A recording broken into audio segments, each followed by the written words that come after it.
Today's gospel is Matthew's description of the temptation of Jesus by the devil in the desert after Jesus has been fasting for 40 days and he's hungry.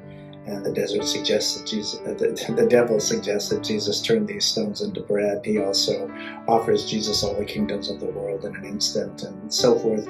I think most of us understand these temptations, the ones to taking care of physical need, to turn stones into bread, or to have power. I think most people understand these temptations. The one I think that people stop and kind of scratch their heads at is he took him to the parapet of the temple and dared him to jump down.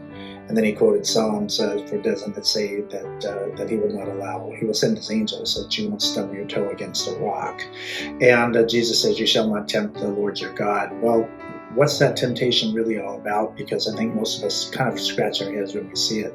And yet it's actually one that maybe we might be more tempted to ourselves than we realize, which is not to jump off, a high building and say, God's going to take care of me. It's to rush into a situation saying, God's going to take care of me, or to go into a situation without even consulting God and say, I'm going to take care of this situation. It's a matter really of having an abundance of confidence, which generally is not a bad thing, but just saying that either I know God's got my back with this, or it doesn't matter whether God's got my back with this, I can do this.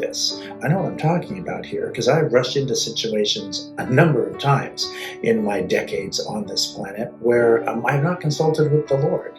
Either I felt God's got my back with this, or I felt I don't really need God's help with this. What God gave me in terms of natural abilities and inclinations, I'm bringing those to play, and it's going to be just fine.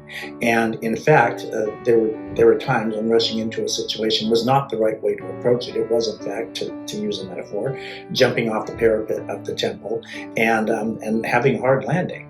And so what I think the best interpretation we can give this strange third temptation, jumping off the parapet of the temple, is don't jump into situations too confidently, certain that, I can make this work, I can make this happen, I know God's got my back. Stop, consider, think, look before you leap, and ask the Lord what the Lord would have us do. I think that's the way to understand that particular temptation. This has been the bullet point homily for the first Sunday of Lent in Cycle A. Thanks for joining us, and God bless you.